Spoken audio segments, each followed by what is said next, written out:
Bueno, empecemos con la clase. De nuevo voy a estar en otra pestaña. Voy a tratar de cambiar lo más seguido que pueda, a ver si hay un mensaje, pero si tienen alguna pregunta o para cualquier cosa que quieran interrumpirme, pueden hacerlo. Y bueno, a lo que me iba con eso es que preferiría que enciendan sus micrófonos en vez de escribir con el chat porque estoy en otra pestaña. Bueno, empecemos. Entonces, introducción a grafos. Eh, Bueno, tal vez muchos han escuchado de dos algoritmos fundamentales y que se habla mucho de ellos, es DFS y BFS. Entonces, hoy vamos a hacer una introducción a grafos desde casi cero y vamos a hablar de DFS y aplicaciones de DFS. En la siguiente clase vamos a ver el otro algoritmo. Ok, entonces primero, empezando desde cero. ¿Qué es un grafo? Bueno, un grafo se compone de dos conjuntos, bueno, se compone de dos conjuntos. El primero está formado por vértices, también llamados nodos, que van a ser como los puntos de interés que queremos representar en nuestro grafo, ¿ok? Que queremos representar utilizando el grafo. Estos puntos pueden ser números, pueden ser algo más real como ciudades, países, también puedes representar personas, eh, bueno, muchas cosas. Es algún elemento de interés que nos interese relacionar. ¿Y cómo relacionamos esos puntos con aristas? ¿Ya? Eh, que, que, bueno, son conexiones que van a estar entre los nodos. Y que, bueno, como dijimos, entre cada par de nodos que tengan una arista, significa que están relacionados de alguna forma. ¿Ok? Y esto puede representar muchas cosas. Por ejemplo, si dijéramos que aquí hay 7 personas y que cada arista que conectas, digamos, esta persona es amiga de esta persona. Eso podría ser. O por ejemplo que son ciudades y que haya una arista entre un par de ciudades es que haya una carretera o un camino entre esas dos ciudades. Nos permite representar muchas cosas con solo los puntos o elementos de interés y cosas que los conecten o relacionen. ¿Ok? Eso es fundamental. Bueno, eso es básicamente, eso es lo que es un grafo. Puntos o elementos de interés y cosas que los relacionan. Eh, y bueno, sobre esa descripción básica de qué es un grafo le podemos aumentar más cosas. Por ejemplo, esas relaciones pueden tener un valor, ¿ok? Si habláramos de carreteras, por ejemplo, este valor podría ser la distancia en kilómetros o algo así entre dos elementos, ciudades, no sé, casas, algo así, ¿no? También podemos darle dirección a esas relaciones, ¿ok? Entonces aquí, por ejemplo, los nodos de abajo, bueno, el de abajo se puede conectar con el del medio, pero el del medio no puede ir al de abajo, ¿ok? Se puede poner dirección entonces a esas relaciones que solo vayan de un lado a otro y que no sean bidireccionales. Y eso se representa solo con una flechita, ya si es que lo dibujan. Y bueno, se pueden poner más cosas en el grafo. Podemos poner también, aparte de valores en las aristas, podemos poner valores en los vértices. Podemos poner múltiples valores en cada arista, que es algo que se utiliza para flujos que tal vez vean en el futuro. Eh, y bueno, esto es solo para decir que sobre un grafo, sobre la descripción básica, le podemos aumentar más cosas dependiendo del problema para representar lo que queramos eh, de una forma que nos sea útil. Ok, eso es un grafo. De nuevo, otra vez a lo básico. Son puntos o elementos de interés que están conectados o relacionados por algo. Y esos puntos de interés se llaman vértices o nodos y las relaciones se llaman aristas. Ok, eso lo vamos a estar repitiendo harto hoy día. Bueno, otro ejemplito, que podríamos decir, cada nodo, digamos en Bolivia, que cada nodo sea un departamento y que una arista entre un par de departamentos sea si es que comparten una frontera, ¿no? Entonces eso nos genera este grafo que espero que esté bien hecho. Y bueno, de aquí podríamos hacer, por ejemplo, cuántos saltos de departamentos mínimo tendríamos que hacer para ir de Tarija a Pando, digamos. Y, y sobre este grafo podríamos contar un 2 3 por este camino Tarija, Chuquisaca, Cochabamba, Beni, Pando. Un 2 3 4 aristas. Tenemos que cruzar 4 fronteras en este caminito para llegar a Tarija Beni. Ok, eso es un ejemplo medio forzado, pero bueno, para mostrar que se puede representar cosas con más como de la vida real con grafos. Otro ejemplo que es un tanto más real.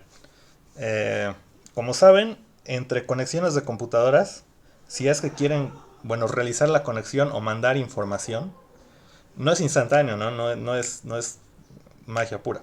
No tiene que pasar eh, bueno, por cierta ruta para llegar desde una computadora a la otra y eso tarda, ¿no? Entonces podemos representar, por ejemplo, esa red de computadoras en el que cada arista es, ok, yo puedo mandar información directamente de esta computadora a esta computadora y me toma, digamos, el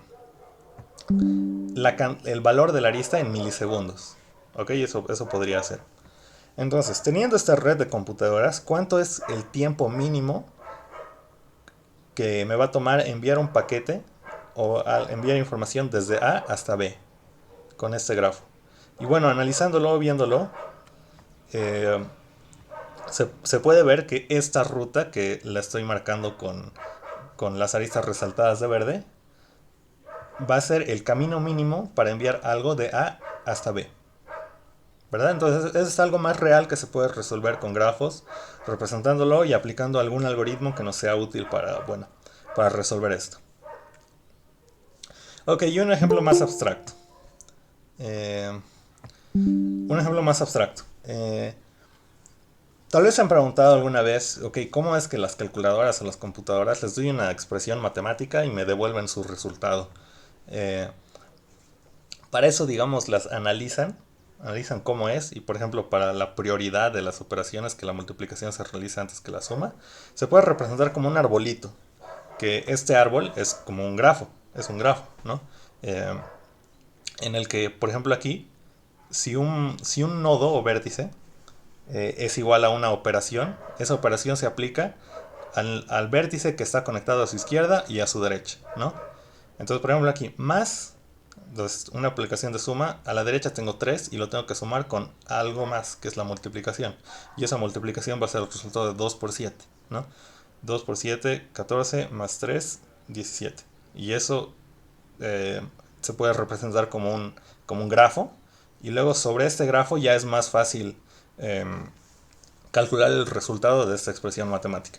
Eso es algo más abstracto, que es más como algo que pasa en el fondo de las computadoras, pero igual, para que vean que, bueno, en grafos está en muchas cosas. Está en muchas cosas. Entonces, eso, espero que haya quedado claro que, bueno, lo que es un grafo. Y ahora, ¿cómo se representan? Porque es fácil tenerlo dibujado y yo creo que se entiende claramente viendo solamente los dibujos. Pero ¿cómo paso esto a código? Entonces, para eso hay dos formas principales de poder representarlo. Una es utilizando matrices de adyacencia. ¿Ya? Bueno, una matriz de adyacencia. Eh, bueno, vamos a ver cómo representar este grafo que está aquí arriba, que de 1 puede ir a 0 y de 0 puede ir a 1. ¿No? Vean que están las flechitas, entonces es dirigido. De 0 puede ir a 2 y de 2 puede ir a 1. ¿Ok? Entonces en la matriz de adyacencia, las filas, que es esto, ¿no? Las filas van a representar, esto es como usualmente se ve, como el nodo de salida, de donde estoy partiendo. Y las columnas van a ser el nodo de llegada. Entonces, por ejemplo, para representar acá, de la fila de 0, que es partiendo desde 0. 0 puede llegar a 1 y puede llegar a 2 y no puede llegar a 0 a sí mismo. Entonces de 0 a 0 le pongo un 0, como no hay camino por ahí, no hay una arista. De 0 a 1 sí hay un camino, entonces le pongo 1 y de 0 a 2 le pongo otro 1, porque hay camino, ¿no? Luego partiendo desde 1. Partiendo desde 1 puede llegar a 0, ¿no? 1, 0, está ahí la arista. Partiendo de 1 no puede llegar a 1, no tiene una arista a sí mismo. Y tampoco puede llegar a 2, porque no hay una arista que vaya desde 1 hasta 2. ¿Ok? Y de 2 lo mismo. De 2 no puede ir a 0. Puede ir a 1 con esa arista que está ahí arriba. Y no puede ir a sí mismo. No, ok. Entonces, esa es una esa es una matriz de adyacencia, ¿ya? Que es nodo de salida a columna, nodo de llegada, perdón, nodo de salida a la fila, nodo de llegada a la columna. Y así se representa. Eh, Otra forma de representarlo es utilizando listas de adyacencia.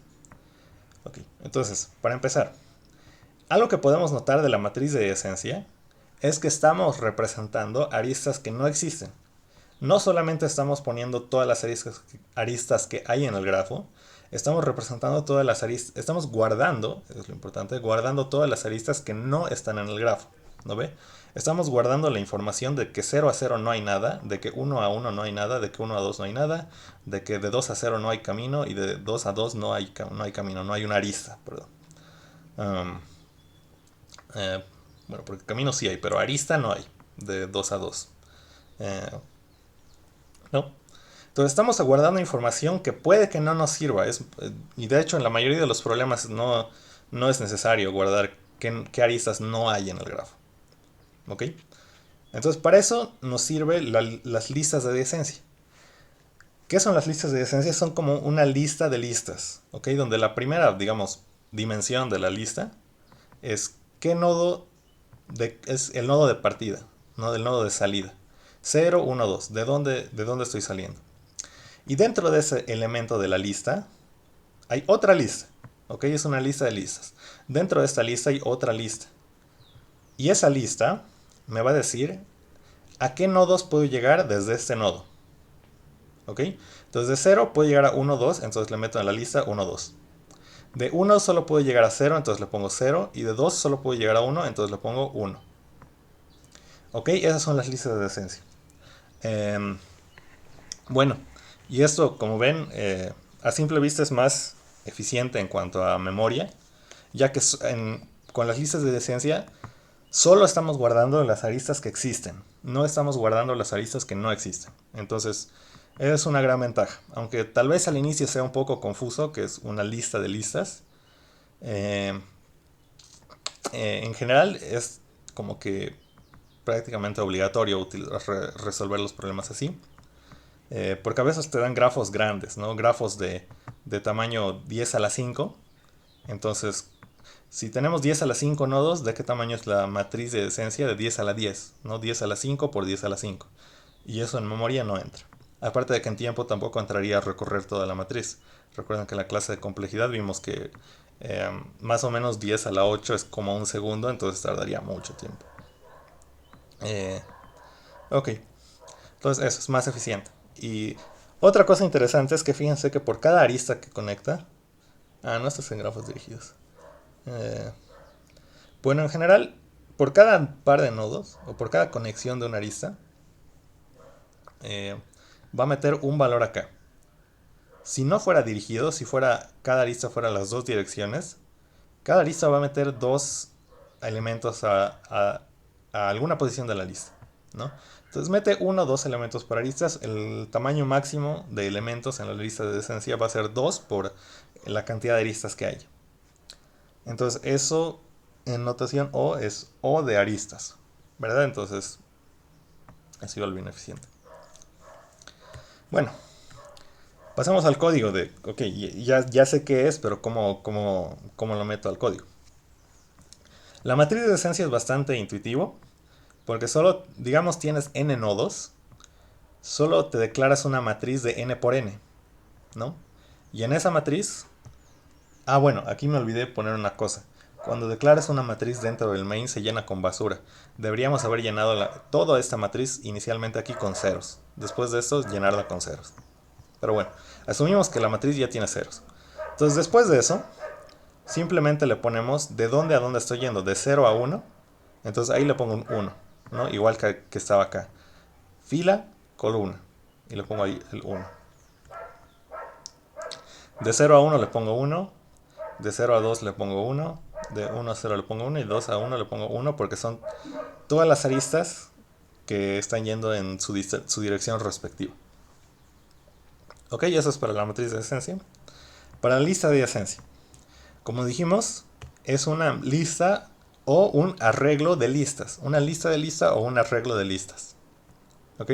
Entonces la primera, como dijimos, dimensión, o la primera lista, digamos, el primer nivel, es en qué nodo estoy, ¿no? 0, 1, 2. Y el segundo es una lista que me dice a dónde puedo ir. Entonces por eso se pueden declarar un arreglo de tamaño n ¿no? Que tenga una posición por cada nodo, un arreglo de tamaño n, donde cada posición del arreglo me va a guardar un vector, ¿no? ¿Qué es un vector? Es como una lista, ¿verdad? Entonces, pueden guardárselo como un arreglo de vectores. Y otra forma de representarlo es utilizando un vector de vectores, que al final es lo mismo, ¿ok? Pueden usar un vector de vectores. Um, Depende con qué estén más cómodos. Ok, entonces se declaran eso. Y ahí ya se los va a declarar con las n posiciones 0, 1, 2 vacías. Y ahora yo le tengo que añadir a cada uno de esos el valor de a dónde estoy yendo, ¿no? Entonces de 0 puedo ir a 1 a 2, entonces a 0 le hago push, a la posición 0, que es el nodo 0, le hago pushback 1. Le hago pushback 2 también, porque de 0 puedo ir a 2. De 1 puedo ir a 0. Y de 2 puedo ir a 1. Ok, así podemos ir llenando el grafo con las listas de decencia. Ok, hasta aquí hay preguntas.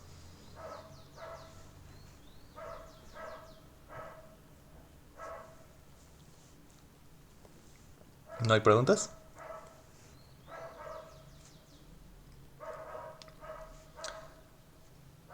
Bueno, entonces continuamos. Ya sabemos cómo representar un grafo, entonces cualquiera de estas cosas, bueno, casi cualquiera de estas cosas, las podemos ya meter a la computadora. Pero ahora, ¿qué hacemos con esto? Eh, bueno, básico que podríamos hacer es simplemente recorrerlo, ¿no? Que es con los algoritmos de los que vamos a hablar. En este caso el DFS. Bueno, ¿cómo funciona un DFS? Por sus siglas en inglés, eh, DFS es como búsqueda priorizando la profundidad. ¿Ok? Que la forma en la que va a funcionar es empiezas de un nodo, en este caso vamos a ver un ejemplito en el que el DFS empieza desde cero y lo que hace es avanzar por algún camino cualquiera por el que yo no haya estado ahí antes y va a avanzar hasta el fondo, va a seguir avanzando mientras haya algún nodo libre, va a ir y lo va a visitar, va a avanzar. Y cuando ya no haya camino, regresa por sus propios pasos y va a otro camino. ¿Ok? Eso se va a entender mejor con el ejemplo. Entonces, de cero, quiere buscar, bueno, va a buscar un camino, va a buscar un nodo por donde continuar su camino, que no haya sido marcado. En este caso vamos a marcar los nodos como visitados, los que con rojo. Entonces entra al cero, lo marca como visitado para no volver ahí, para no volver a pasar, ¿no? Entonces luego va al 1, porque bueno, un nodo con el que está conectado que no ha sido visitado aún. Entonces vamos al 1 y lo marcamos como visitado para no volver ahí. Y bueno, hay que seguir buscando un camino, hay que seguir buscando un camino hasta no poder seguir avanzando. Y uno de los nodos a los que puedo ir es al 4, ¿no? Lo marco como visitado para no volver ahí y tengo que seguir avanzando. Voy al 5. Lo marco como, no como visitado, perdón. Y sigo avanzando porque puedo seguir avanzando. Voy al 2. Ahora llego al 2 y ahora ¿qué pasa aquí? Fíjense que el 2 ya no tiene ningún vecino, ya no tiene ningún nodo adyacente que no haya sido visitado. El único que tiene como vecino es el 5. Y el 5 ya está marcado como visitado, entonces no puedo volver ahí. Eh, por lo tanto, lo que hace el algoritmo es regresar por sus propios pasos, ¿no? Hemos venido desde el 5 hasta el 2. Entonces ahora tenemos que volver del 2 al 5 y buscar si es que hay otro camino. Ok, entonces volvemos del 2 al 5. ¿Hay otro camino? Sí, podemos ir al 3, ¿verdad? Vamos al 3. Y del 3 pasa lo mismo que pasó en el 2. Ya no hay más nodos a los que puedo ir, entonces tengo que volver por donde vine. He venido por el 5, entonces voy al 5. Y ahora en el 5 pasa lo mismo. No hay más nodos que no estén visitados que estén conectados al 5. Por lo tanto, volver sobre mis propios pasos. Que sería, he venido del 4, entonces voy al 4. Ahora el 4 sí hay, ¿no? He vuelto al 4 y en el 4 puedo ir a otro camino. Puedo ir al 7. Entonces voy al 7, lo marco. Eh, y ahora, esto ha pasado varias veces. Eso que estoy poniendo acá, pero es solo para ilustrar que que no se va a enciclar infinitamente. El 7 tiene como vecino al 1, al 4 y al 6. Entonces va a revisar toditos esos vecinos. ¿Okay? Va a ver el 4, pero el 4 ya está visitado. Y en este caso está viendo el 1 como su vecino. Entonces posiblemente podría ir por ahí. Pero el 1 ya está visitado. Por lo tanto, no avanzo por ahí, solo avanzo por los que no estén visitados. Que en este caso están marcados como rojo. Entonces el siguiente que no está visitado es 6. Y bueno, de 6 no puedo avanzar a ningún lado, así que vuelvo por donde he venido del 7. Del 7 lo mismo, vuelvo al 4. Del 4 lo mismo, vuelvo al 1. Y de aquí igual. Fíjense que cuando fuimos del 0 al 1, primero nos fuimos al 4 sin pensar en nada más, ¿no? Volvamos en el tiempo. El 7 y el 4 eran dos opciones que tenía el 1. Ambas no estaban visitadas, pero primero revisa el 4. Entonces se va a ir por ahí. Se va a ir por ahí y revisa todo ese camino, ¿no? Hace la búsqueda por profundidad. Vuelve al 1.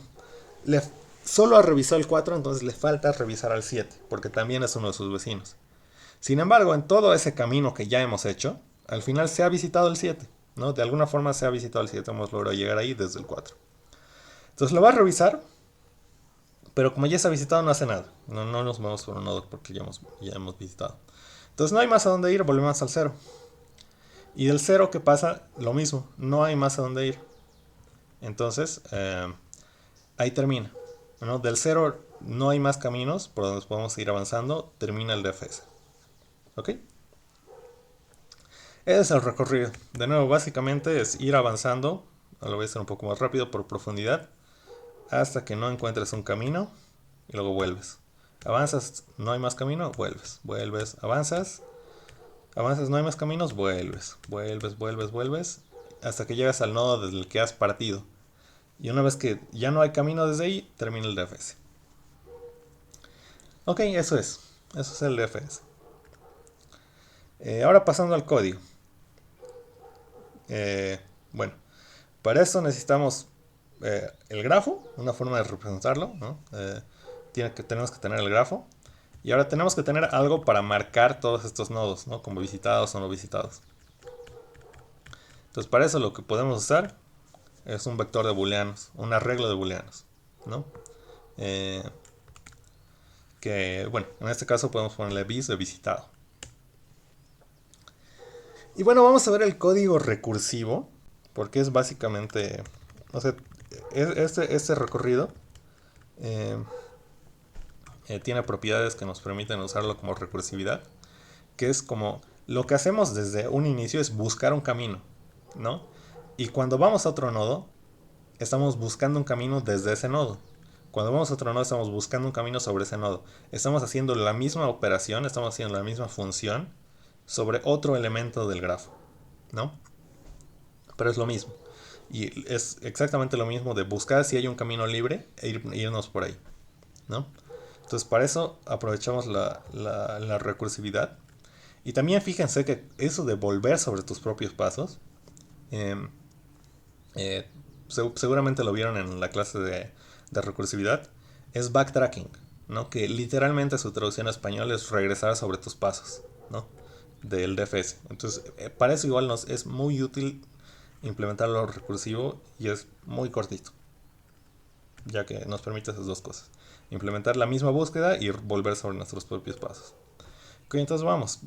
Entonces primero llamamos al DFS y le mandamos un nodo del que queremos buscar caminos. ¿Ok? Entonces primero lo marcamos como visitado, ¿no? Como estamos haciendo. Marcamos el nodo como visitado. Y después buscamos todos los elementos, ¿no? Para todo B que esté en la lista de adyacencia de U, ¿no? Así estamos revisando uh, todos los vecinos de U. ¿Ok? Estamos recorriendo G de U, que es su lista de adyacencia. ¿Ok? Entonces, para todo elemento en la lista de adyacencia de U, preguntamos, uy, aquí me he equivocado. Aquí esto debería ser V. ¿Ok? Esto lo voy a cambiar. Si ese que aquí debería ser V no está visitado, entonces significa que podemos avanzar por ahí. ¿Ok? Entonces, si no está visitado, avanzamos por ahí. Y bueno, Eh, de nuevo, como dije, esto de buscar un camino es lo mismo para otro nodo. Entonces, si no está visitado V, buscamos otro camino en V, ¿no? Que es igual llamar al DFS. Y dentro de B, va a buscar caminos en B. Y una que ya no encuentre más caminos, esta función va a terminar, ¿no? Y cuando termine, ¿qué va a pasar? Vamos a volver a esta función por el backtracking. Vamos a regresar a esta parte y va a seguir buscando más caminos de U. Si es que tiene otro camino que aún está libre, que está libre, ¿no? Como el 4, ¿no? O el 5 incluso. Llegamos al 5, llamamos DFS de 5, ¿no? El 2 está libre, entonces llamamos a DFS de 2. Ya el 2 no tiene más camino, entonces lo que pasa es que el DFS se termina y luego vuelve al 5. Entonces del 5 busca más caminos, ¿no? Eso es lo que va a hacer cuando salga de esta llamada al DFS. ¿Ok? Aprovechando el backtracking de la recursividad. Y bueno, es eso. Busca un camino en U y para eso veo sus vecinos. Y si hay un vecino que no ha sido visitado, que quiere decir V, busco caminos en su vecino. Y ya. Eh, bueno, hay una versión iterativa del código que utiliza un stack. Y bueno, esto básicamente es representar la recursividad con una estructura de datos stack. Um, Esto de aquí es básicamente lo que se utiliza en el fondo para recursividad, como un stack con las llamadas a las funciones. Y bueno, es un tanto complicado de entender por qué funciona. De todos modos, se los dejo aquí. Pero bueno, por esa razón es que vamos a estar utilizando la versión recursiva del DFS. Ok, aparte, aquí se nota mucho mejor en qué lado estoy avanzando y en qué lado estoy retrocediendo, ¿no? Avanzo al llamar a la función DFS de B y cuando termina esta llamada estoy regresando de B con el backtracking, no volviendo sobre mis propios pasos. Entonces vamos a estar usando la versión recursiva del algoritmo. Bueno, antes de continuar, ¿alguien tiene preguntas sobre el DFS?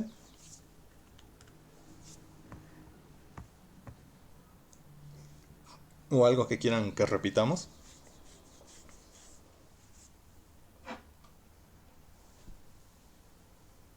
¿No hay preguntas?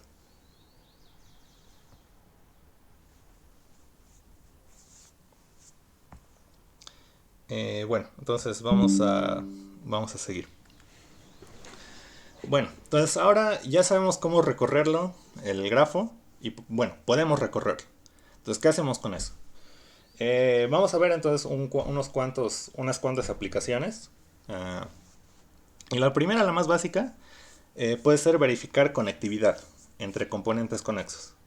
Y bueno, ¿qué es un componente conexo? Todo esto de acá, todos estos nodos y aristas, son parte de un solo grafo. Y llamamos a componentes conexos a los nodos que están conectados directa o indirectamente, ¿no? Por ejemplo, entre todos estos verdes están conectados de alguna forma. Del de más abajo puedo ir de arriba a la derecha, ¿no? Me conecto a este otro verde y puedo llegar a ese verde, ¿no? Como que hay un camino entre cada uno de los nodos que tienen el mismo color. De los azules se nota igual y de los rojos se nota igual. A eso llamamos un componente conexo. Entonces, ¿ahora qué queremos verificar? Tenemos un grafo en general, bidireccionado. Y queremos saber si de A podemos llegar a B. O en este caso, si es que están en el mismo componente conexo. ¿Verdad? Entonces, ¿qué podemos hacer con DFS? O bueno, a ver. ¿Alguien me podría decir cómo verificar eso? Si es que de A puede llegar a B.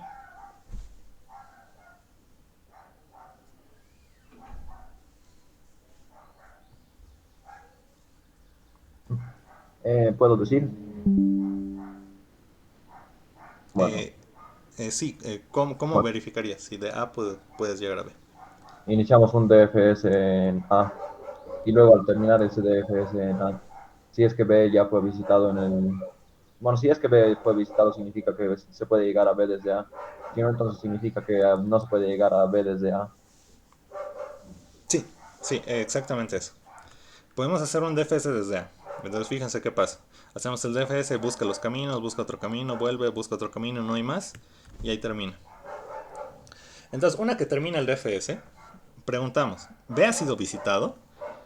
Si B no ha sido visitado, significa que de A no ha encontrado ningún camino, no ha encontrado ninguna forma de llegar a B. Por lo tanto, están desconectados. ¿Ok? Esa es la forma más... bueno, esa es una aplicación bien básica, pero bueno, es algo que nos sirve porque si no tuviéramos eso, ¿cómo lo haríamos? Es complicado. Entonces, eso, ese es un uso básico del DFS, verificar conectividad. Ahora, usos más interesantes, aplicaciones más interesantes. Una de ellas es detectar si es que existe algún ciclo o si es que existen ciclos en un grafo no dirigido. ¿Ok? En este tipo de grafo. Entonces, ¿qué es un ciclo? Bueno, es un ciclo va a ser como un camino que te va a permitir llegar de un nodo al mismo nodo eh, utilizando más de dos vértices. ¿Ok? Como que no volviendo sobre el mismo camino. Por ejemplo, este azul, este sí es un ciclo, pero el rojo no es un ciclo porque, bueno, estamos repitiendo la misma arista. Como que un camino que te permite llegar de un nodo al mismo nodo sin repetir aristas. A eso se le llama un ciclo. Entonces, ¿cómo detectamos que esto existe en un grafo? Que bueno, nos puede servir para algo. Pero bueno, en general, para ver, digamos, como algo interesante del DFS.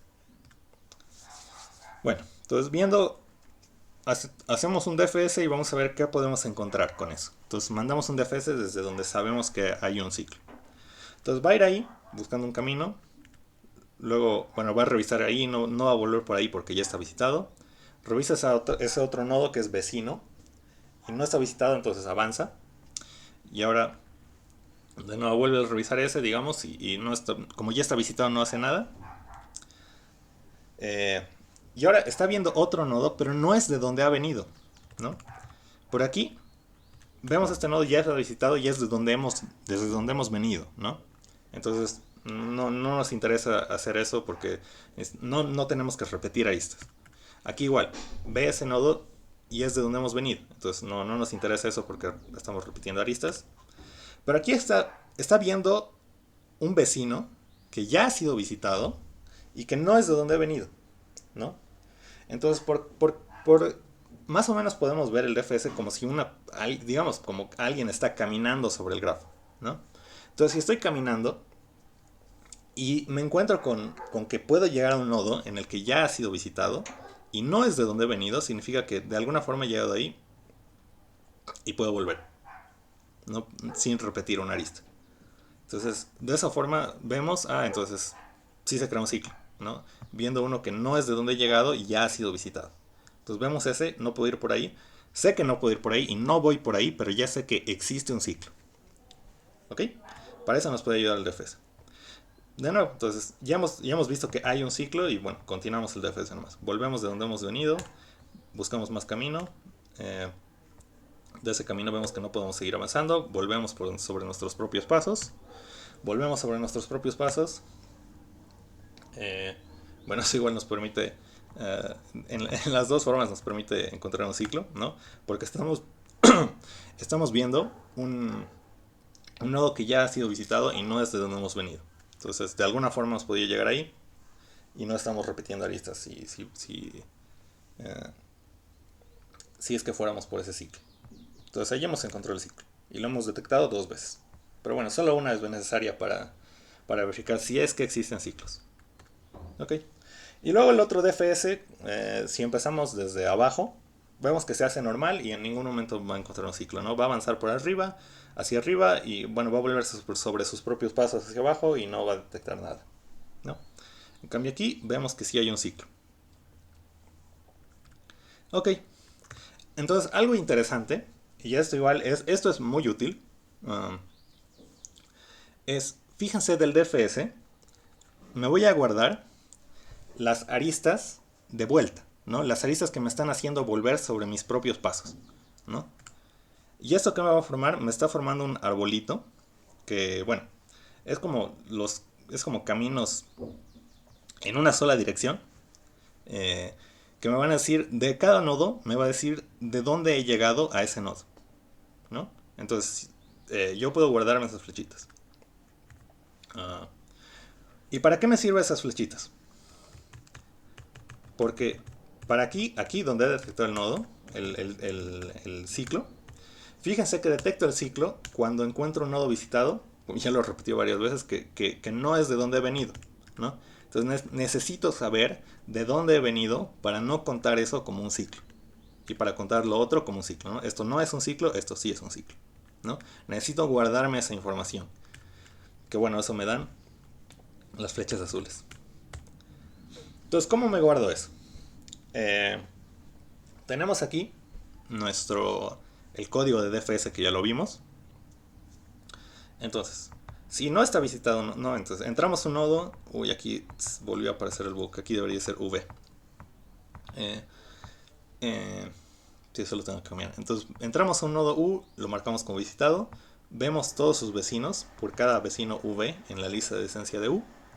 Uh, si no ha sido visitado, de nuevo aquí debería ser V. Si V no ha sido visitado, significa que puedo avanzar, puedo seguir yendo en un camino de U a V. Y si puedo ir de U a V, significa que de V estoy viniendo desde U, ¿no? Entonces ahí ya estoy definiendo cuál es el padre o cuál es o de dónde he llegado, ¿no? Aquí ya se define. Estoy yendo de U hacia V. Entonces lo que puedo hacer es guardarme esa información, ¿no? Me puedo guardar un arreglo de enteros que me van a decir cuál es el padre de cada nodo, de dónde ha llegado. Entonces, como se define ahí, que estoy cuando avanzo de U a V, como ahí ya se define, ahí ya lo asigno. Entonces, estoy yendo a V. Entonces, el padre de V, de dónde ha llegado V, está llegando desde U. Ok, entonces lo puedo guardar ahí. Eh, y bueno, algo que igual tienen que tener en cuenta es que de los nodos que he empezado, no tienen padre, no han llegado de ningún lado, ¿no?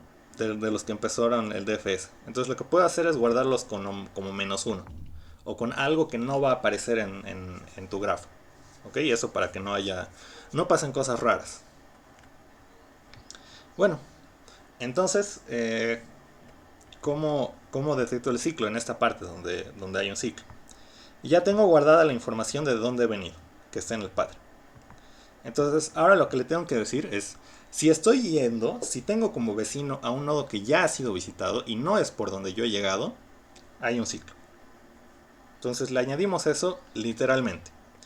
Bueno, como queremos detectar solamente si es que existe y no queremos detectar cuál es, eh, o bueno, por ahora, digamos, en este caso en particular no nos interesa, nos vamos a guardar una global, una variable global de tipo bool, que si es que hay ciclo, si es que ha detectado algún ciclo. Entonces, literalmente lo ponemos. Si no está visitado, hacemos el def. Ahora, si ya está visitado y el nodo visitado, que aquí ya está bien, y el vecino no es el padre, o sea, el nodo del que ha llegado, entonces estoy viendo un nodo que ya ha sido visitado y no es el padre. Entonces, por ejemplo, entonces hay un ciclo. Encontré un ciclo. ¿Ok? Ese es un uso que podrían darle de detectar si es que existe o no un ciclo.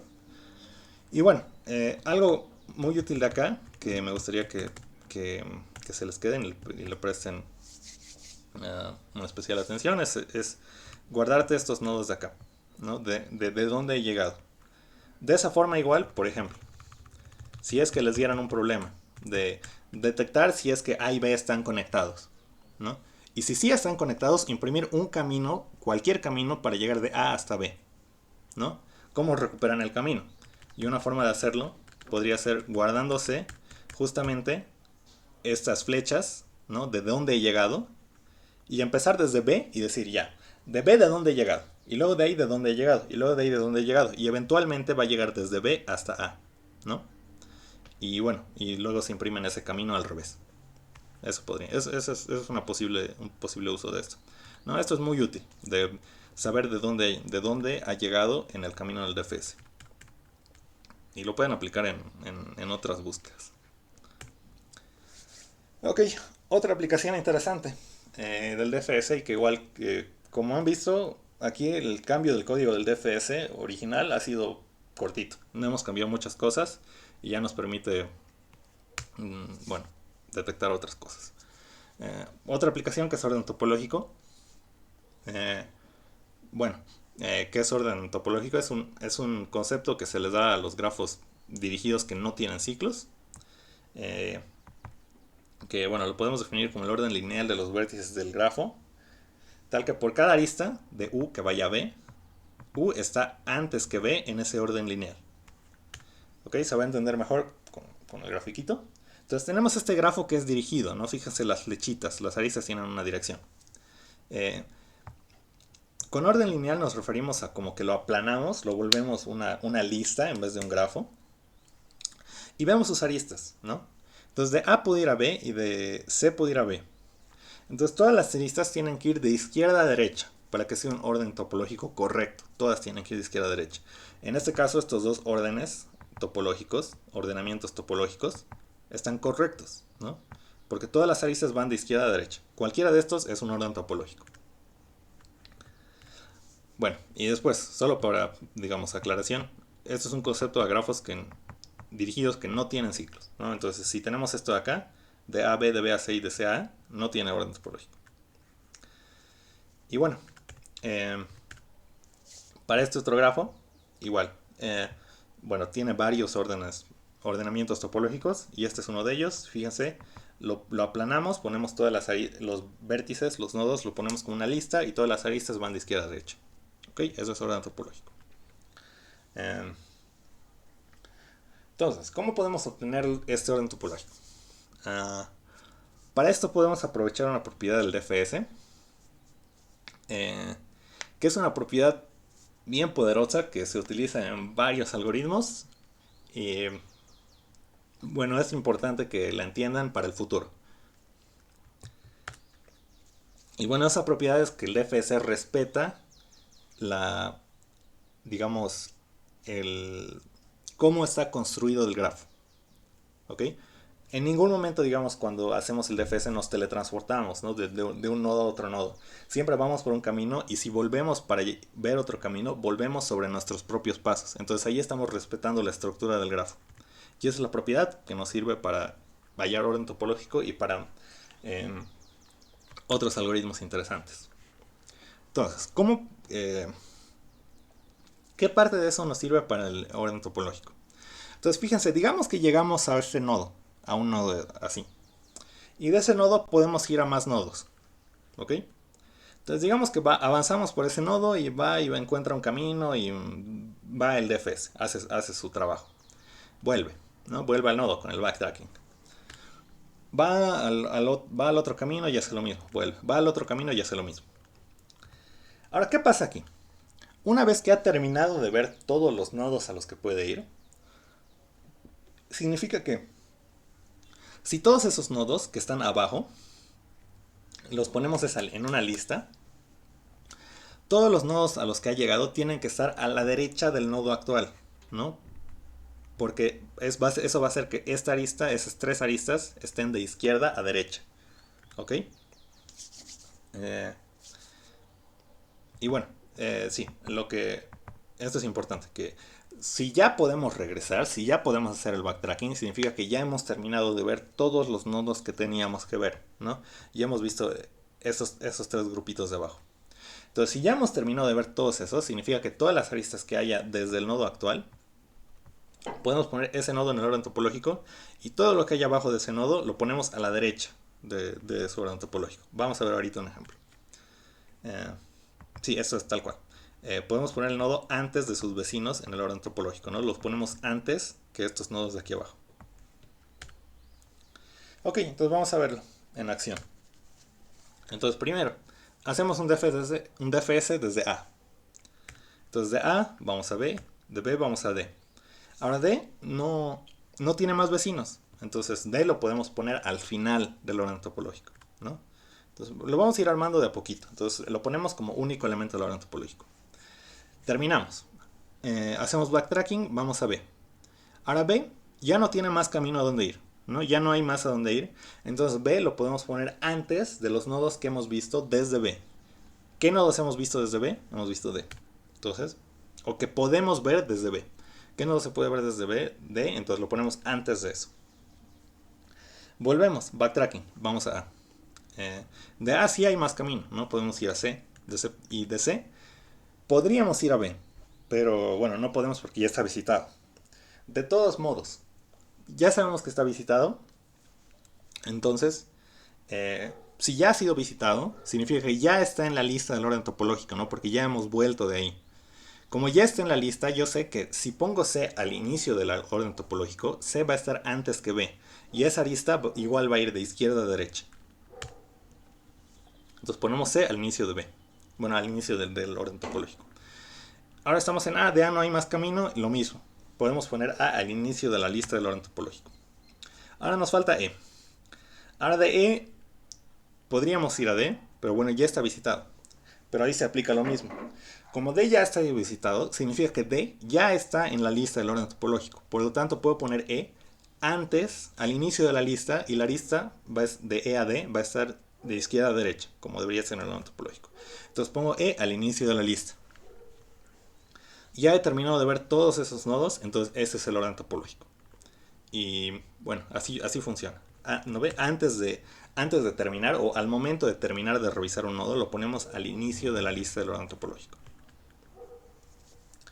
Ok, entonces ya sabiendo eso, ¿qué cambiamos? No tenemos el código aquí del DFS.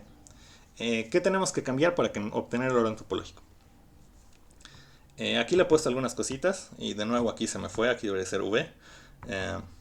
Que bueno, aquí estamos diciendo ya, de U vamos a V, ¿no? Como habíamos dicho varias veces. Entonces mandamos DFS desde V hacia V. Y luego, una vez que termina esta llamada, ya volvemos, ¿no? Volvemos de B hacia U. Ok, así es, todos esos caminos. Entonces, una vez que termina este for, ya hemos visto todos los vecinos. Ya no hay nada más que ver. Si había un vecino que no ha sido visitado, ya hemos avanzado por ahí. Si habían vecinos que ya han sido visitados, ya no hemos avanzado por ahí, pero ya los hemos pasado, ya los hemos revisado.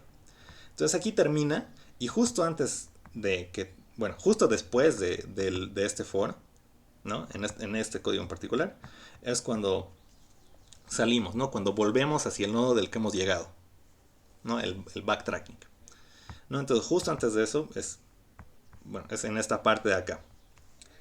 Entonces, en el orden topológico era justo antes de salir, yo ya sé que está todo, ¿no? Yo ya sé que todo lo que está adelante ya ha sido puesto en la lista del orden topológico. Entonces yo lo pongo al inicio. Pero bueno, aquí para hacerlo más fácil, o bueno, depende de cada quien, podrían ponerlo al inicio de una lista. eh, creo que ahora es O de 1, o sea, eficiente ponerle un vector, pero no estoy seguro. Eh, Probablemente no. Bueno, no sé, la verdad no sé, porque he visto códigos que hacen y yo sabía que era ODN ponerlo al inicio. Pero bueno, en general lo que se hace es... porque es más fácil, porque seguramente muchos conocen el pushback, ya habíamos dado incluso una clase de estructuras de datos de la librería estándar del vector. Pushback pone un elemento al final y nosotros lo que queremos era ponerlo al inicio, ¿no? Para el orden topológico.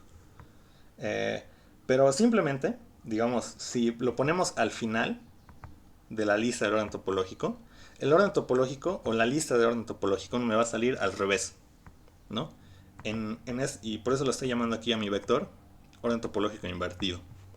Uh, entonces lo pongo al final de la lista. Uh, y bueno, al final termino de hacer todos esos DFS y me va a salir una lista algo así, la lista al revés. Y bueno, para obtener el orden topológico real simplemente le dan la vuelta, o para recorrerlo en vez de 0 a n lo recorren de n-1 a 0. Ustedes ven, ¿no? Pero así, de esta forma, simplemente aumentándole esta línea de acá y creando un vector auxiliar, puedo obtener el orden topológico invertido. ¿Ok? Eso, eso. Eso igual va a ser. Tal vez por ahora no, si es que recién están empezando y es la primera vez que están viendo cosas de grafos. Pero bueno, a la larga esto igual es muy útil. Encontrar el orden topológico de un grafo aparece como subproblema bastante seguido en problemas de grafos.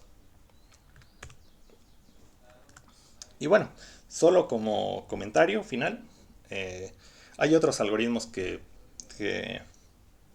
bueno, capaz ya los vamos a ir viendo. Y si no, igual después les paso material a los que quieran seguir leyendo para bueno, que básicamente es puro DFS. Uno de esos es Floatfield, eh, que bueno, que es básicamente DFS en matrices. Otro es, puedo detectar ciclos en grafos dirigidos, que si es que alguien quiere verlo, podría revisarlo como ejercicio. Capaz pueden intuirlo con lo que hemos visto hoy día. Después nos sirve para encontrar puentes y puntos de articulación. Que bueno, ¿qué es eso? Un punto de articulación es un nodo que si yo lo elimino, me parte el grafo en dos partes. Por ejemplo, un nodo, lo elimino y me parte el grafo. Por ejemplo, aquí si yo elimino A, el grafo sigue conectado. Pero si yo elimino B, me parte el grafo en ED y AC. ¿No ve? Si yo elimino B. Entonces B es un punto de articulación, si es que fuera no dirigido. Ah, y un puente es lo mismo para aristas. Si elimino una arista y el grafo se separa, entonces es un puente. Entonces, esto es más complicado, pero igual, esta idea de la que hablamos, de que el DFS respeta la estructura del grafo, me permite hallar estas cosas, ¿no? Igual, fíjense que esto igual es bastante como propio de la estructura, ¿no? Del grafo, donde hay un puente, donde hay un punto de articulación. Y bueno, para eso sirve DFS. Otro que me permite es hallar componentes fuertemente conexos, que eso es para grafos dirigidos, que de un nodo puede llegar a cualquier otro nodo. Eso después igual lo van a ver con más calma. Y esto me permite, o bueno, nos permite resolver el problema de satisfacibilidad de 2. Ya que es para un conjunto de, bueno, para un conjunto de eh, eh, una conjunción de disyunciones y me permite decir si es que hay una solución y si hay una solución me genera alguna solución. Ok, esto igual es un poco más avanzado, pero como para mostrar que cosas igual más como poderosas e interesantes se pueden hacer con básicamente las propiedades que tiene DFS. Otro es descomposición en aristas pesadas y livianas, que igual es algo avanzado para árboles. Y otro que es súper útil, que igual lo van a ver probablemente en el futuro para analizar estructuras de árboles, es el tour de Euler, el recorrido de Euler en árboles. Que esto igual es puramente aplicación de DFS y con la propiedad de que DFS respeta la estructura del árbol. Es igual solo como curiosidad para mostrarles DFS. Ahora es como bastante simple, ¿no? Solo recorrerlo. Pero bueno, es importante que entiendan sus propiedades que hemos visto hoy día. De que respeta la estructura del grafo, porque después con eso les va a ser más fácil entender los otros algoritmos, que son ya más complejos y me permiten hacer cosas bien interesantes. Ok, ¿hay alguna pregunta sobre estas aplicaciones que hemos visto?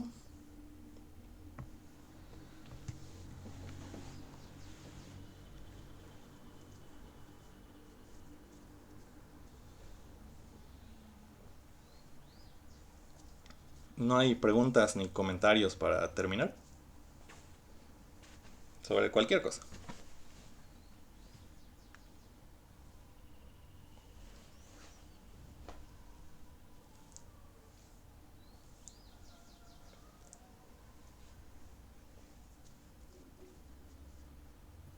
Profe, una preguntita. Sí.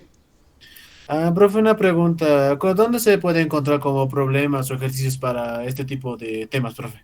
Ya, yo los voy a pasar. Y de todas formas, si tienen el libro Competitive Programming, ahí en la parte de... hay una parte en la que hablas de algoritmos de grafos, igual DFS, BFS, y después de eso tiene una lista de ejercicios. Eh, Esos ejercicios son muy buenos para practicar. Después en Codeforces pueden buscar. eh, a ver, vamos a hacer eso.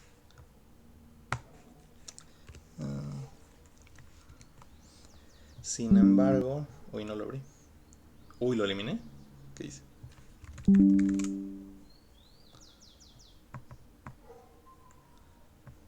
En Codeforces pueden buscar. Esto no es tan no es tan útil, porque hay muchos problemas que en realidad no, eh, no se hacen con DFS, pero tienen el tag. Pero bueno, aquí en filtrar problemas pueden darle a qué quieren buscar y ahí pueden poner DFS y similar. Le dan apply y aquí van a tener una lista de problemas. Pueden separarlo por las dificultades o qué tanto lo han resuelto. Por ejemplo, las dificultades, esos son los más difíciles. Pueden ver los más fáciles. Estos, por ejemplo, es probable que no tengan nada que ver de grafos. Estos de acá puede que sí sean de grafos. ¿Sí? Entonces podrían revisarlo ahí. De todos modos, para que sepan, si es que quieren practicar de un tema en particular, pueden ir a Codeforces y aquí añadir un tag y lo filtran, digamos, grafos y programación dinámica, apply. Y les da una lista de problemas. Eh, esto no les recomiendo tanto para practicar un tema en sí, porque hay muchos problemas que requieren de otras cosas o a veces ni siquiera es el tema. Eh, Pero bueno, entonces principalmente lo que yo os recomendaría es vean el libro de el Competitive Programming y los problemas sugeridos en el tema. Igual yo les voy a pasar por el grupo cómo hacer eso. Y aparte de la competencia que les voy a dar, después de eso les pasaré un contest en VJudge que va a tener problemas de DFS.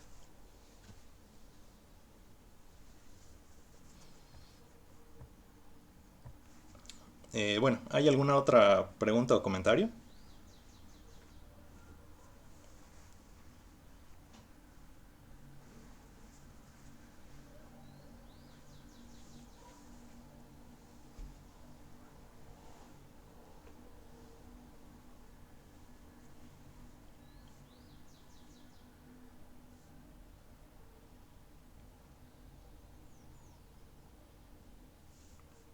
Bueno, si no hay más preguntas, eso sería todo por la clase de hoy día. Eh, Gracias por asistir y les voy a estar pasando el contest para que practiquen DFS. Adiós a todos y bueno, les voy a dar la clase el jueves de DFS. Chao, chao. Hasta luego, profe. Hasta luego.